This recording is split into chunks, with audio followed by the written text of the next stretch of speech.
people are in mourning, they have lost someone, often a loved one, and are trying to make decisions. Decisions that come with many varying costs: transporting the body, the type of casket, cremation, or burial.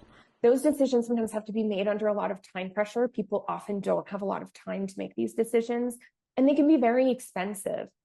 Thousands of dollars. Rebecca Plett, one of the coordinators for the FTC's first of its kind phone sweep, tells the I-Team the purpose of cold calling over 250 funeral homes across the country was to gauge how easy it is to put the funeral rule into practice. It requires funeral providers give customers accurate, itemized price information and other disclosures about funeral goods and services up front. The biggest problem that we found was that funeral providers were not giving accurate information over the phone when we were placing these undercover calls. The FTC found several failed to give their going rates. Some didn't answer the phone.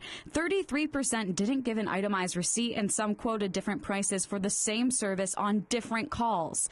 This includes 2 of the 3 funeral providers called in the Waterville, Augusta market.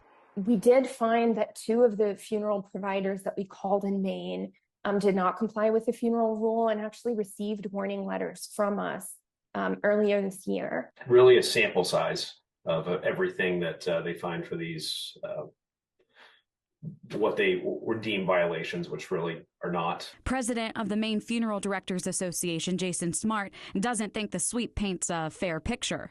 And why would you say they're not violations? Well, an office administrator cannot give out pricing.